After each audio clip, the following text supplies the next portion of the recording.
I got to do it, guys. I can't get over CM Punk. It's too interesting. Okay. I can't let it go.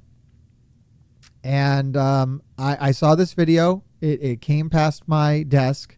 Cultaholic, one of the biggest wrestling channels on all of YouTube, pushing 1 million subscribers. And we're going to talk about CM Punk. Where did AEW go wrong with CM Punk? And I'm very curious what their take is on this and where they think AEW went wrong with CM Punk. At what point did the wheels fall off? I want to see if I agree. I want to see if I have anything to say about this. I have a lot of thoughts about it. That's why I'm watching this. I'm not here. I don't have any problems with Cultaholic. I like their content sometimes. They have good videos. Let's see what they have to say. Where did AEW go wrong with CM Punk? Inform me, please. Where did AEW go wrong with CM Punk? In 741 days, Tony Khan went from, "This man is going to change my life," to, "This man made me fear for my life." Something definitely went wrong. We can agree that. Like, something definitely went wrong. When it comes to Punk's termination, many ask, why did it take so long? Why did it take so long? What? What a way to start. When it comes to this termination, why didn't it happen the first weekend? Because CM Punk makes money, dude.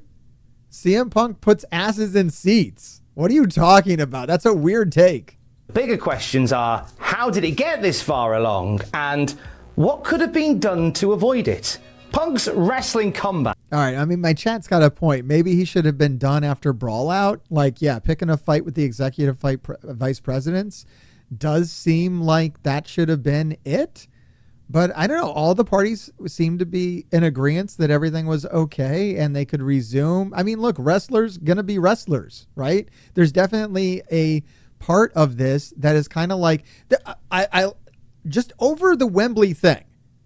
All of the 90s wrestlers that I've seen out there who want to weigh in on this are like, oh yeah, that's what locker rooms are like. That's what happens. This happens all the time. Is it right? No, it doesn't seem right to like physically assault your boss or whatever the hell happened, or physically assault your coworkers. However, this has been wrestling for, 100 years of wrestling history is, wrestlers assaulting each other in the backstage and working the shit out. So I don't know. That's definitely something that, we're trying to move on from as a society. Our wrestling organization shouldn't be so unhinged in the backstage areas. And, maybe this is one of the things that is going to really change that going forward. I think that it seems like the WWE, if it's happening there now, they're definitely keeping it under wraps. We don't hear about backstage brawls, but this isn't the first backstage brawl in AEW. There's been plenty of backstage brawls with Eddie Kingston and Andrade El Idolo. Plenty of guys have got Sammy Guevara. Plenty of guys have gone off on each other in the backstage in AEW. It's not limited to CM Punk. That is very much the culture there, is to start backstage brawls. Back via All Elite Wrestling was... Should it be? Like, no, it shouldn't be. People shouldn't be brawling each other backstage. You should have a camera on it in the ring and get paid for it. Duh. More than just a major signing. It was more than a high-res PSD on a brick wall backdrop. To many, it was tantamount to a religious second coming. The best in the world would work with a young and malleable locker room. He'd give future stars a seal of approval. He'd create dream matches with legends. He'd feed the entire United Center in Chicago with a fish, a loaf of bread, and an ice cream bar. Only good things could come. Yo, straight up. So I didn't get the CM Punk thing when it happened. When CM Punk returned to wrestling, I didn't give a single fuck. I didn't know who a CM Punk was. I had tuned out of wrestling. I stopped watching wrestling in the 90s, and I only picked it back up around 2021. And then I went back, I rewatched all of AEW from 2019 until the future. And then I've been going back and kind of picking up selective bits of history as I go. Watching ECW, watching select matches from watching all of NXT. I watched all the NXT pay-per-views. I've been trying to inform myself about all the stuff I missed, right? And one of the things I've had a chance to do is to go back and watch the beginnings of CM Punk in ECW, right? That's where CM Punk really got his mainstream start. I want to go back even further and watch his Ring of Honor stuff, which I hear was phenomenal. And I can't wait until I get to the WWE stuff where he's doing the Straight Edge Society. But even as far back, even as crap as ECW was, one thing was clear, and that was CM Punk is cool shit. CM Punk was like the coolest dude around in that era. It was interesting. It was awesome. If you weren't there, the best thing I can liken it to is Malachi Black. Malachi Black very much has the CM Punk energy that he had when he first debuted in WWE. The old CM Punk was basically Malachi Black. They're basically the same. The way he is now is the way CM Punk was.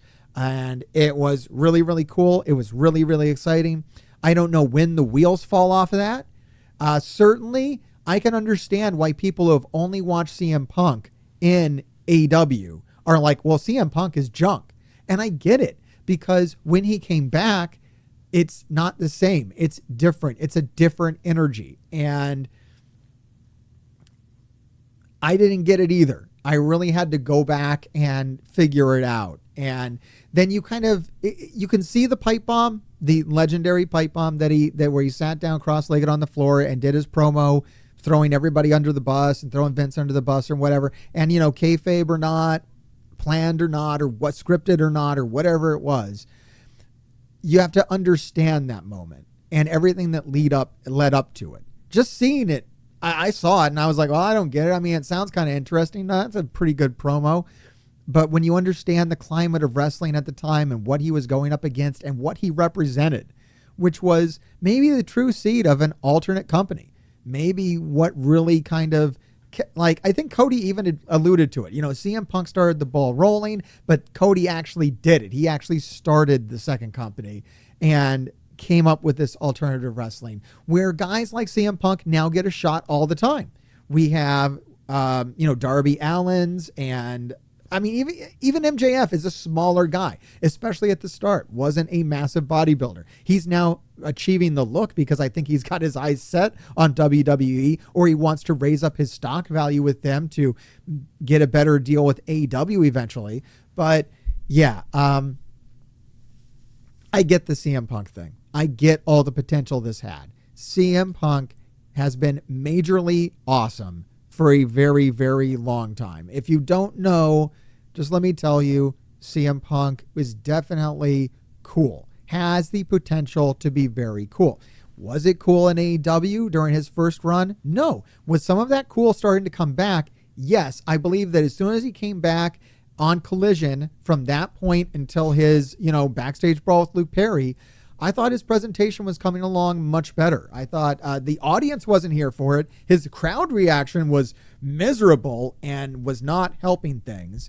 But the way he was carrying himself in the ring, the storylines that he was having, everything was much better. And before that, even before the brawl and his first suspension, I thought the program he ran with MJF was fantastic. I just wanted to get back to that.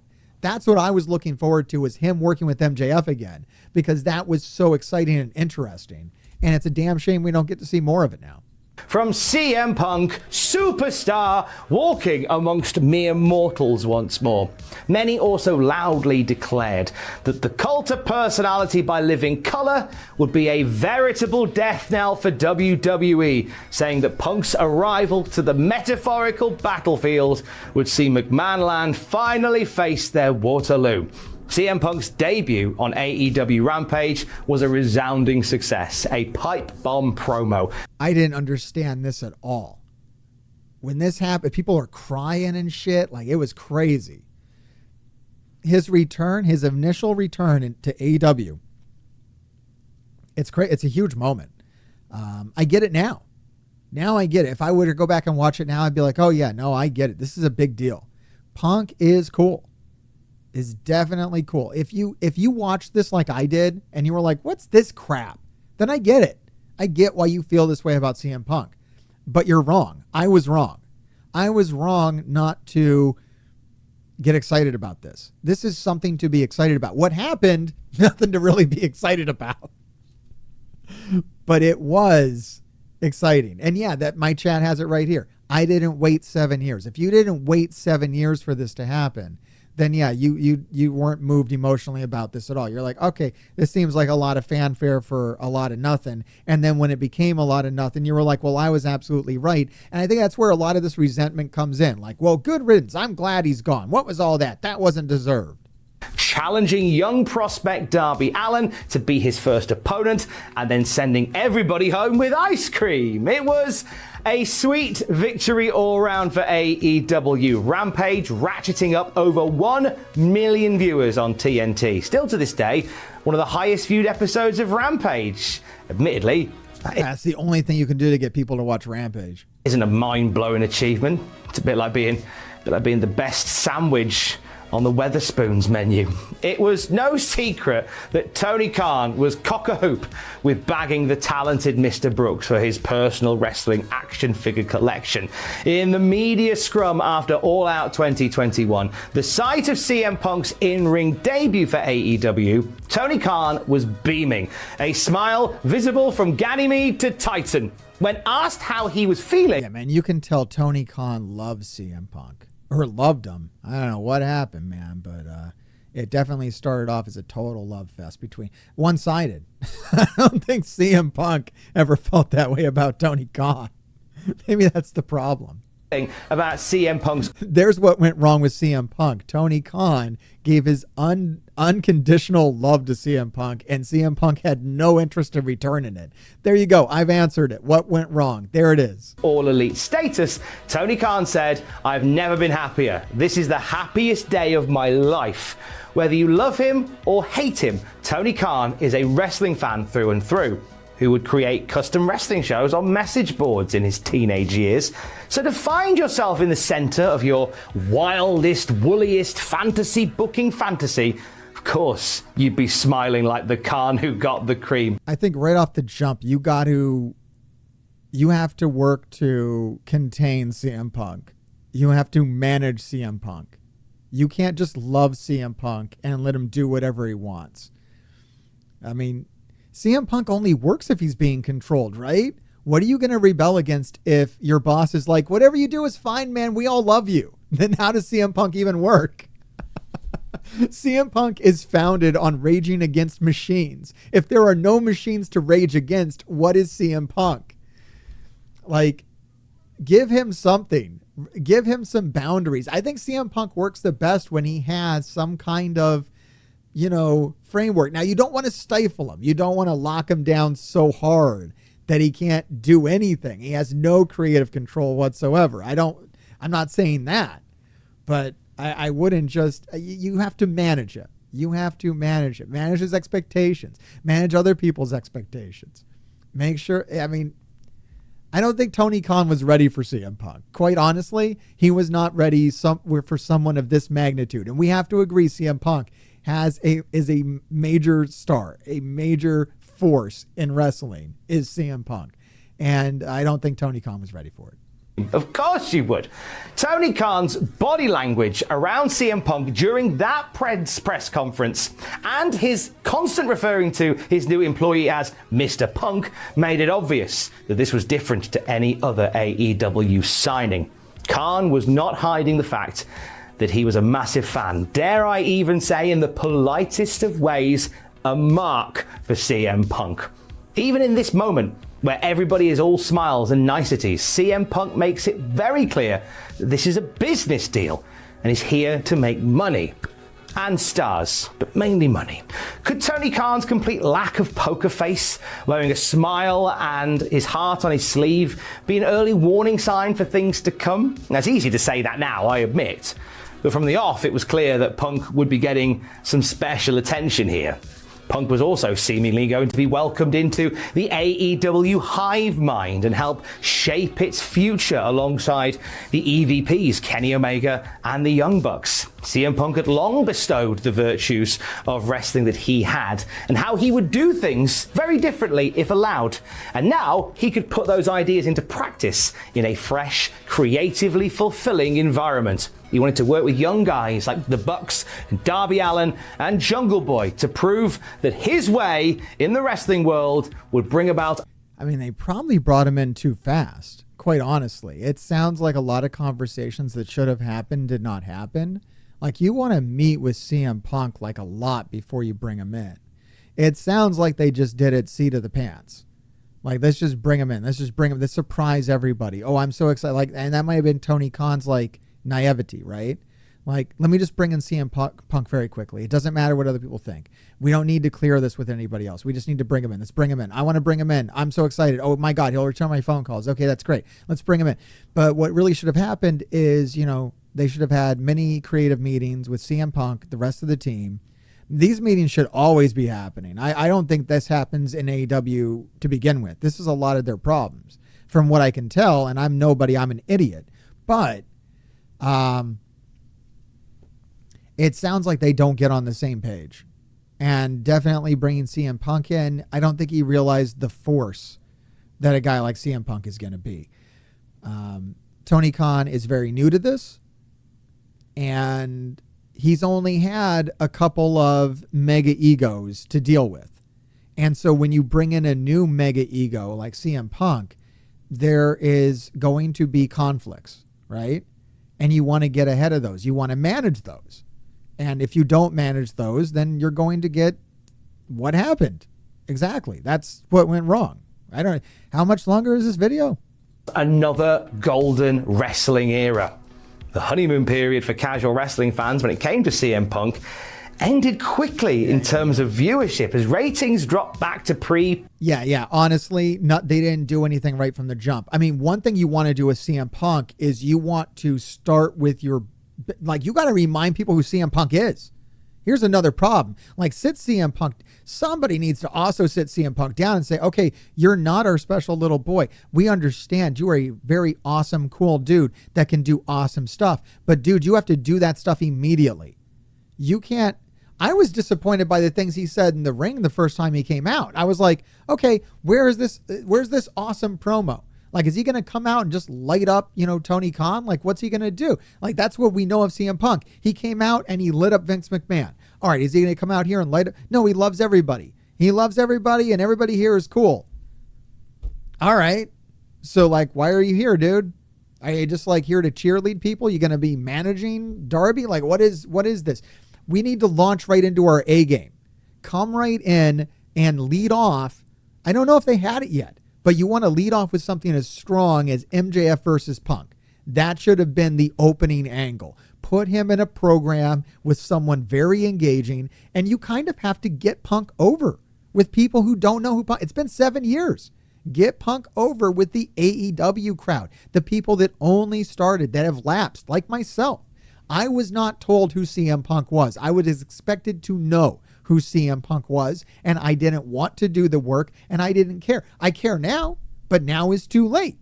And I think they do that a lot with a lot of people they bring into AEW. They don't kind of lay the groundwork for. They don't kind of let you know what's going on. They don't help you care about them.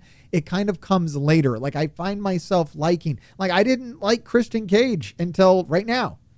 Now Christian Cage is the most entertaining, amazing, funny dude on the whole damn roster. Christian Cage is like my shit now, but I had no idea because I hadn't watched any of that stuff. I know people who watched the WWE, who watched him from the start, are like, of course Christian Cage is awesome. We were just waiting for it to happen. But you had to wait for it to happen. It was like a slow burn. And they tried to slow burn on Punk. And with that kind of investment, I don't know, man. I don't think it was the right move to kind of like slowly introduce Punk back in there. Just take that momentum. Momentum is a thing in wrestling, and they needed to start off really hot with Punk, and they really didn't. And it kind of never happened. We kind of always cut it short. I mean, it seemed like he cut it short. He was impatient. Is impatience what went wrong with CM Punk? At least on his end, right? I don't know. Punk positions within a couple of weeks, despite Punk being very prominently featured. Now, was this a lack of interesting storylines? Maybe it was a general malaise with wrestling audiences on a Friday night. Either way, it was something that a vocal portion of online anti-Punk people were having a field day talking about. When things were good, though, they were great. With people online hate CM Punk. Straight up. There's guys down in my comments right now. They won't even watch this video. They just load it up, put it on pause, and then they type their favorite thing to type about CM Punk, and then they're on with their day. It's what they do all day. It's absurd. It's crazy. CM Punk in AEW. His winter war with up-and-coming megastar Maxwell Jacob Friedman gave CM Punk a brand new challenge to get his teeth into, and gave MJF that final shot of... Literally, dude, this guy has it so right. CM Punk shows up, everybody loses their shit, and everybody goes to sleep until he feuds with MJF. And then we're all like, hello, what is this? And this is what it should have been like the whole time. It should have been angle after angle. CM Punk versus MJF quality. Like, you shouldn't be able to be in a program with CM Punk unless you're going to do something of this magnitude, which I feel like how everyone else is kind of treated. I feel like if you're going to get into a feud with Kenny Omega, it has to be like the biggest shit. If you're going to get into a feud with Jericho, it has to be like the biggest shit. It's well produced. It's well written. I don't know. You know, tell me if I'm telling lies, right? Maybe I'm missing something. Maybe I'm forgetting. But you got to have, like, I think you got to treat with more respect. And it seems like when it came in, it was like, and like this whole bit with Ricky Starks wasn't right. Like, why is CM Punk? Like, I get the desire to elevate Ricky Starks, but why like, you're starting off a brand new show, Collision. No one wants to watch another wrestling show. You need to lead off with something of magnitude. I mean, maybe this got shot down. There was a lot of egos at play. I know it was supposed to be CM Punk versus Jericho. That would have put asses in seats. That would have put eyes on the screen. CM Punk versus Omega. There's another giant one. CM Punk versus Hangman. I mean, these are things that we want to see, right? Now, I know that for various reasons, those things weren't going to happen, but that's the magnitude that we need. And that's what attention should have been given to it. That's something where AEW went wrong. And I don't know if that was even in their control at that point. Of rocket fuel to get him to the top. Blood-soaked barbarism interwoven with powerful pathos-packed promos gave us a real taste of CM Punk's depth, as well as MJF's generational talent. It was in the those guys lifted each other. CM Punk and MJF definitely raised each other's game with that. I thought it was awesome. It was everything. I think it was worth it to bring CM Punk back and do all the horse shit that we had to deal with. Just for that, I think it was absolutely worth it. It was amazing. The aftermath of the matchups with Max, that unbeknownst to us, the first red flag would be thrown up. Hangman Page, then AEW champion, stepped up to CM Punk ahead of their... Whoa! All right, hold the damn phone. There's your problem, guys. You want to talk about where did AEW go wrong? I hate to say, I got to call it out. Look, I don't want to be mean to anybody. Dude, I love Hangman Adam Page, right? I love everybody on the AEW roster. They're all my special little children, and I love them to pieces, okay? But look, Hangman Adam Page, I think we're all going to agree. No one's going to argue with me when we say that that belt should not have been on him at that time, right? There's your problem. The minute you say Hangman, world champion, AEW champion, Hangman Adam Page, that's when we got a problem. Like, these plans should have changed. The moment you sign a CM Punk, I feel like the Hangman Adam Page plan was in place for months before CM Punk was ever on the table. But the minute you put CM Punk down, you got to start changing what you're going to do with that. And that's where shit got weird, is now you have CM Punk, who is like this known legend, who you want to put the belt on eventually. And you've got the belt on Hangman Adam Page. And this is where you're going to start to get a lot of friction. A tussle for the top title. As the two exchanged words, Hangman told Punk, quote, "You talk a big game about workers' rights. Well, you've shown the exact opposite since you got here. I love this place. I care about this place. This is my home. And this Sunday at Double or Nothing, I will not be defending this championship against you. No, for the first time in my life, I'll be defending All Elite Wrestling from you. This comment, designed to add a real-life edge to what Punk and Page were going to do at the pay-per-view, was a throwback to CM Punk's long-standing legal issues that he had with former best friend Colt Cabana.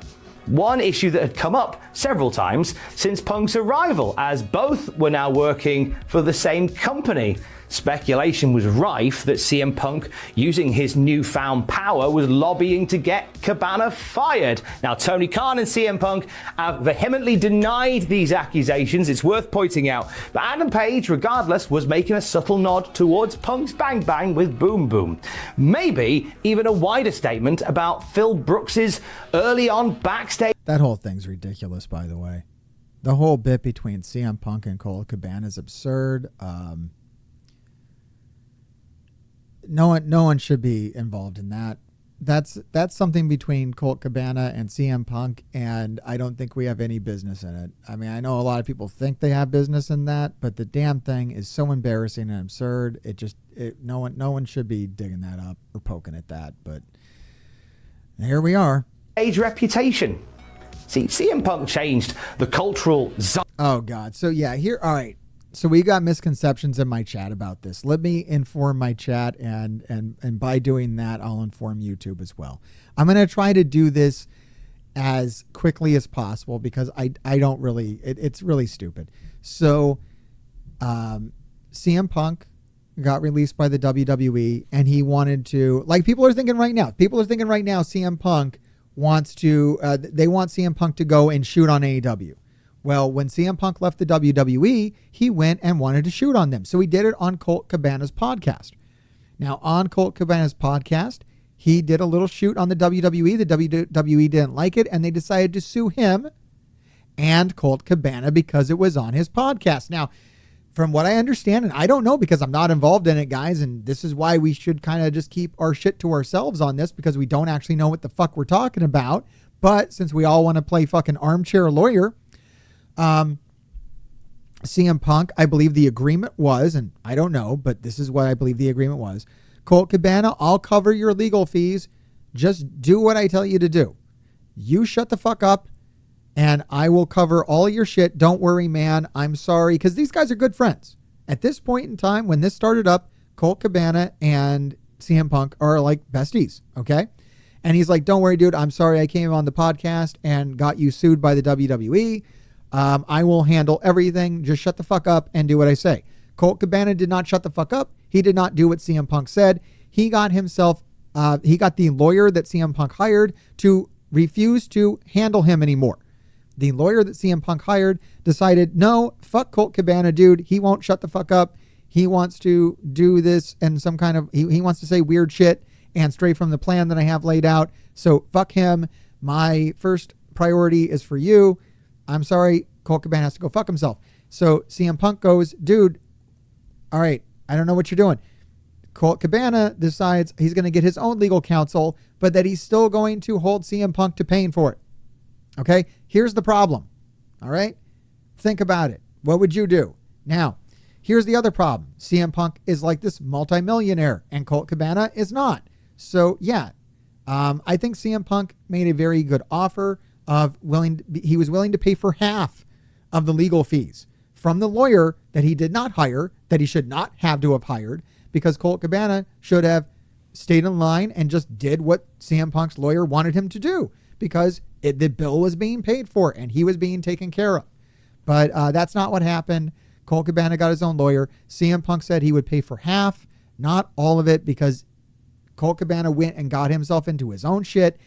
I feel stupid for getting this far into the story. Do we need to go further into this, or do you understand how dumb this is at this point? Okay. So this got really weird in a hurry. Anyways, lots of people like to point out, like to paint CM Punk as some kind of villain here for like backstabbing Colt Cabana. People like to say this a lot about CM Punk. CM Punk, screwed himself. Well, Colt Cabana screwed Colt Cabana. Okay. That's what happened there, dude. If my millionaire friend wanted to buy me some legal representation for some shit he got me into, then I would shut the fuck up and do what my millionaire friend told me to do. It's just that goddamn simple. And if I didn't, well, then I would have to deal with the repercussions of that, right? I think so. zeitgeist of wrestling with comments like Page's. Now keep in mind, bursts of reality can truly bring a standard definition wrestling storyline into 4K, as Punk proved back in WWE. What Hangman thought he... I mean, yeah, these guys should have just worked. Like at this point, these guys should have just worked. Like, fine, you got real life beef? Great. Air it out in the ring. Let's do it. Let's run the program. Just have the goddamn fight. Was doing here was life. No holds barred. Put it in a fucking cage. Do what you got to do. Work it out, boys. A classic CM Punk pipe bomb. What he'd actually done was launch a dirty bomb that not only took the air from the building, but left CM Punk with radiation burns. When Punk was forced to the sidelines with an injury mere days after defeat. What I hear happened before that thing with Hangman Adam Page is like they talked about what would be talked about and what wouldn't be talked about, and CM Punk was like, just leave the Colt Cabana thing out of it. Like, I just don't want to talk about it. It's like, you know, that guy was like my best friend and I just don't want to talk about it. and Hangman was like, yeah, sure, bro. But book the cage match, man. Just do it in the ring, right? Beating Hangman for the AEW title, that metaphorical dirty bomb impact and the subsequent radiation festered and suppurated in the soul of Punk.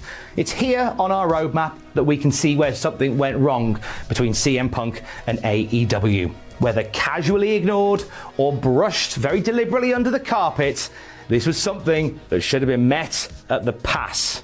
I would imagine that CM Punk's sudden foot injury, caused by him throwing himself into the crowd on the first Dynamite. There's one wrong. CM Punk is a jackass and broke his foot in a jackass way. I mean, that was incredibly unfortunate.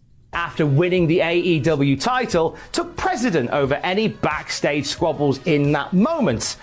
But by leaving that open sore untreated, it only got worse. CM Punk sat home for months on end until Hangman Page's unchallenged comments bouncing around in his head just got bigger and bigger. I don't think it was just bouncing around his head. It was bouncing all over the internet, dude. We live in a different age now, and that's why you don't want to open up doors like that. You know, you got to treat each other with respect, because people, you know, even if they want to let it go, the fucking internet doesn't let anything go. When Punk returns triumphantly, he released some of that bile towards Page by randomly calling him out, something not planned for his return segment, and branded the cowboy a coward for not confronting him. It's another point. Which was awkward and weird and didn't need to happen. Yeah, 100%. Here on our roadmap that an opportunity presents itself to turn the car around. And wait a second, where did AEW go wrong with CM Punk? Don't you mean where did CM Punk go wrong with AEW? I think you've worded your title incorrectly, sir. On from the impending cliff face. Have CM Punk and Hangman Page thrash out their disagreements in a controlled environment here, away from the cameras. That's what you should have done. What? However, as far as we can tell, this didn't happen. Oh, he means like a meeting, not actually fight each other. I think they should have just fought each other in front of the cameras. I'm a wrestling fan. I just want to see the wrestling, right? But yeah, no, absolutely. This should have been managed. I don't know if it was. I mean, how do we know it wasn't managed? But it doesn't seem to have been managed. It should have been managed. Happen. Hangman Page simply didn't wish to engage or interact with CM Punk, despite this recent attempt to goad a reaction. From here, CM Punk very publicly pivots. That demeanor about building young stars and working with everybody seemed to vanish. In its place was a guy who felt like he'd been very publicly disrespected with no... I mean, that's your story. That's this guy's story. I don't think that's reality. CM Punk was putting over new guys until his last day in AEW, right? Everything he did was with new guys. He put over Ricky Starks before he left, right? Working a program with Ricky Starks. Putting over Darby Allin. Like, no, that's incorrect. Incorrect. Consequence. From here, CM Punk would cease suffering fools gladly. Reports paint Punk as belligerent and, whilst not unprofessional, certainly difficult to work with. We heard stories of him and William Regal getting into disagreements backstage about Regal being triple... Dude, you know everybody got into disagreements with Regal, for fuck's sake. Like, I can't believe that everybody had to have been... Like, Regal does not seem like a dude you would not be. Dude, Regal was like, I instigate everyone on the roster. I've listened to interviews with Regal, and he's like, yeah, anyone on their cell phone, I like shoot them shitty looks and treat them like shit. Like Regal is like not a charming dude. Triple H's stooge. Jon Moxley, who had been interim champion since Punk's forced absence, pitched creative based around the Rocky III movie, which Punk snubbed, having apparently never seen Rocky III. The build to All Out saw Jon Moxley making comments about CM Punk's fragile body, fragile mind, and fragile ego, which many saw as Mox airing his own grievances with Punk. It would all come... I think it's clear that Moxley thinks CM Punk should have taken all of his little bullshit, put it in a box, and dealt with it. Because I think that's what Moxley does, and it's admirable. I like that Moxley, if he seems to take all of his ego and bullshit, and he puts it in a little box, and he does the fucking job that's in front of him. He's very professional. Out at All Out 22, though. CM Punk defeated Jon Moxley, became undisputed AEW champion once more, and they would get back on track.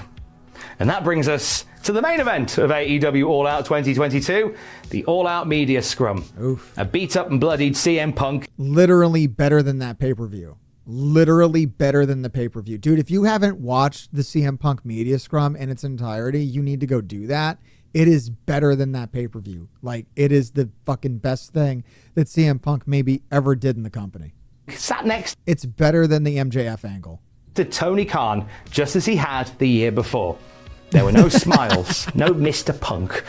This time, there was piss, vinegar, pent-up bile, and Mindy's muffins. CM Punk dropped a megaton pipe bomb that left AEW's earth scorched. A no punches pulled breakdown of his legal and financial disputes with Colt. I mean, straight up, he should have never been brought out. Like, this whole media scrum practice is fucking crazy. I mean, look at this guy. He's got like a torn tricep or bicep. He's bloody. He's tired. Like, fuck this dude. Do not bring him out for the media in this shape. Whoever brought, right here. Once again, it seems like a lot of this is trying to like put the blame on CM Punk, which fine, we can do that.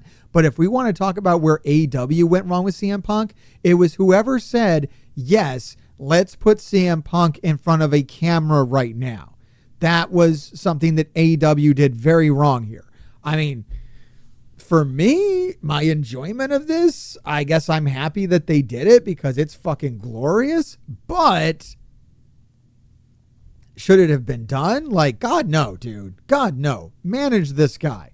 Manage your wrestlers. If your wrestler is out of his fucking mind, delirious. And now keep in mind, another thing people don't get about CM Punk is he is straight edge. He doesn't take drugs, right? So to get into the headspace that he needs to be in, to do the crazy shit he needs to do at his age, it's all a mental game. So he's like working on such a fucking keyed up level, a naturally keyed up level. It's not a reasonable mindset you have to put yourself in to do the kind of crazy shit CM Punk does without the aid of some kind of drugs like most normal people would need to use. So I think it goes without saying. It's something that I understand. I've never taken drugs in my life. And I'm telling you what, if I got to get myself keyed up to do some crazy shit, I get pretty fucking keyed up. It's a whole nother thing you got to do, right? Where normally, you just take a little cocaine to get there. But no, CM Punk can't rely upon that. He's got to get naturally nuts, okay? So this guy's out of his fucking mind. He's just wrestled. There's like an hour-long match too, right? Fucking hour-long. It's like, just leave him the fuck alone. Stop bringing out your broken, battered, brain dead. I like when they bring the guy out in a suit and he's cleaned up and he's like got himself together. He's had his fucking Mindy's cupcakes. He's had his seltzers, right? Then bring him out to talk to the media. Don't bring him out half fucking crazy and dead. What the fuck is wrong with you, dude? Cabana and old Marsha, a public evisceration of empty-headed F-word Hangman Adam Page, and a complete dressing down of AEW EVPs Kenny Omega and the Young Bucks, who, in CM Punk's eyes, were children who couldn't... And it should have been to no one's surprise that he did that. I mean, look at the fucking guy. You think this guy's going to say reasonable shit on the microphone and like cut him off? Somebody do something. Like Tony Khan just sit there like fucking, deer in the headlights, dude. Like step in, say some shit, mitigate some damage. None of that was done. Like, you can blame CM Punk for this 100%, but I think you'd be wrong to. Run a supermarket, let alone a wrestling promotion. Next to Punk was Tony Khan, no longer beaming a smile, visible. My chat's like, all wrestlers take drugs. No, I'm not saying that CM Punk's some kind of special case. I'm saying I'm just saying, all right, drugs or no drugs, to do the kind of shit that wrestlers do, they have to get into a very heightened mental space, right? Maybe don't fuck with them before and after their matches. That's what I'm trying to say. That's what I was trying to say. I was trying to make jokes about CM Punk being straight edge. I thought it was funny. But on a serious tip, when you're looking at an athlete that's performing at the level that these athletes are performing at, don't fuck with them. Maybe don't fuck with them before and after their thing. Maybe put them in a dressing room, let them do what they need to do, and then when they're done, escort them back to their dressing room, or maybe, have a doctor check on them or something. I don't know. Whoever cleared CM Punk to be at this media scrum fucked up. That's what I'm trying to say. From Ganymede to Titan, no longer declaring this the greatest day of his life, Tony Khan sat there, nodded, and even at one point apologized to CM Punk. Where did AEW go wrong with CM Punk? Here. Here is where AEW went wrong with CM Punk. Punk was brought into the company like a great religious savior. No, dude, they were wrong to let him do, like, why is it part of his job to sit there in front of a camera after he's had his ass kicked for like a fucking hour in a wrestling ring? Like, he did his job. What the fuck is this? People don't even watch this shit. I mean, people watch this. I mean, here's the thing, dude. CM Punk was exploited, okay? This whole thing was for the benefit of AEW's fucking YouTube channel, dude. This didn't need to happen. In nobody's reality did CM Punk need to be brought out here like this. He could have been brought out at the end of the press conference. Why was he the first guy on the fucking press conference? Beat to shit. Let him clean up. Let him take a fucking shower. What the fuck? It's fucking sick. It's fucked up. I gotta call it out, man, because it keeps happening. Tony Khan loves to bring out. This didn't happen in the last pay-per-view. Bryan Danielson got his... What about Bryan Danielson, okay? He was cleaned up, but the motherfucker has a goddamn head bandage. He's got his head bandaged up. And they're like, oh yeah, let's talk to Bryan Danielson. He's going to give us some deep thoughts with a fucking full head bandage, dude. What other industry is like that? What is happening? This thing is weird. Like, fine, Tony Khan, who has not wrestled all night, can come out and hold a press conference. Stop bringing out your goddamn battered show ponies to speak in front of the media. Manage that better. This is totally unmanaged, unscripted, more real than anything that happens in AEW and an AEW wrestling ring. Like, this whole practice of the media scrum with a beaten, battered, deranged wrestler, maybe that's the problem. Maybe it's not so much that the guy known for saying outlandish shit said a bunch of outlandish shit, as there was a company that basically led him up to a microphone and sat him in front of everyone's cameras and told him, all right, dude, say what's on your mind. Who was only here to make things better. He was held so high aloft by Tony Khan et al. That Punk felt comfortable enough to say what he said while sat right next to the man who owned the company he worked for. Regardless of who was in the right, regardless of who was in the wrong. When an employee is doing this and there is no counterpoint. How are you? All right, I'm done right here. I'm full done right here. That's the end of this video. If you want to see if there's, I don't know, there's like 8 minutes left. But dude, to put the blame fully on CM Punk wasn't like, dude, why don't we get a bunch of reporters and cameras and shit, because I want to lose my mind on Hangman Adam Page and Colt Cabana. Can you arrange that for me? No, CM Punk wanted to go home. CM Punk wanted to eat some fucking Mindy's cupcakes, drink some seltzers, and calm down. He was not allowed to. He was put in front of cameras with a microphone on him after wrestling for a fucking hour, having his brains beaten out. He's bloody. He's legitimately injured. He's probably in some kind of pain. If not pain, he's on some kind of adrenaline kick still, not feeling the pain. Something's wrong with this man. He's battered, beaten, and deranged, and we want him to be held accountable for everything he said in that moment. I just can't do it. And maybe this is why I kind of have more sympathy from CM Punk than most people, because I still view the man as a human being. Anyways, if you want to view me as a human being, make sure you like, make sure you subscribe. There's a lot of other good videos on this channel, so check them out. Let me know what you think about CM Punk, because it really fucking matters, down in the comments below. And grave diggers, keep digging.